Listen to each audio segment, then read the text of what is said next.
Policy Recommendations, a conversation on sustainable education reform. Hello, I would like to begin a conversation about what it takes to create lasting, meaningful change in education. It should be obvious that reform is not just about short-term fixes. It's about designing systems that remain effective across generations. But doesn't it follow that for reform to be truly sustainable, it must balance public and private involvement while ensuring accessibility and quality for all students, not just those who can afford premium education? I have observed that education systems thrive when there is a strong public foundation complemented by thoughtful private contributions. Public investment ensures that no child is left behind, while private innovation can introduce flexibility and new approaches. However, when privatization dominates, disparities grow, and when public education is neglected, the system weakens. Can you imagine how much stronger education would be if policies focused on collaboration rather than competition between public and private sectors? Wouldn't it be more effective if we leveraged both to create a system where quality is available to all, not just a privileged few? Doesn't it follow that accessibility must be a non-negotiable priority in education policy? Every child, regardless of background, should have equal access to well-trained teachers, modern resources, and engaging learning environments. Yet in many parts of the world, financial barriers determine the quality of education a child receives. It should be obvious that real reform means eliminating these barriers, not reinforcing them. What if policies guaranteed free, high-quality education as a right rather than an option? Wouldn't it be more powerful to create a system where a child's potential is nurtured by opportunity, not restricted by circumstance? It is time now to redefine what quality education looks like. Too often, policies focus on standardized outcomes rather than fostering deep, meaningful learning.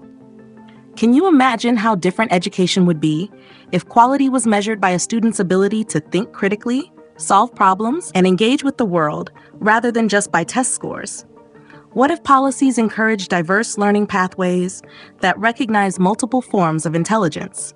Wouldn't it be more effective if students were given the flexibility to excel in ways that align with their strengths and aspirations? I have observed that the best education policies are those built with long-term vision rather than short-term political cycles. Too often, reforms are introduced, reversed, or diluted based on shifting administrations rather than on what truly benefits students and educators. Doesn't it follow that sustainable reform requires policies that prioritize consistency, adaptability, and continuous improvement? What if education policy was guided by evidence-based research and direct input from teachers, students, and communities rather than just political agendas? It should be obvious that a balanced and inclusive approach is key to successful education reform. Private institutions can introduce innovation, but they should never replace the role of strong, publicly funded schools that serve everyone. Can you imagine how much stronger education would be if policies encouraged collaboration between sectors rather than creating an education system divided by economic status?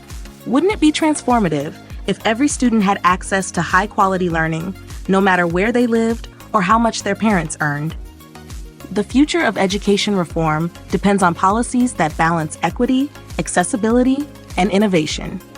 It is time now to move beyond fragmented approaches and build education systems that are resilient, inclusive, and designed to serve all learners. Doesn't it follow that if we truly believe in education as the foundation of a just and thriving society, we must create policies that reflect that belief?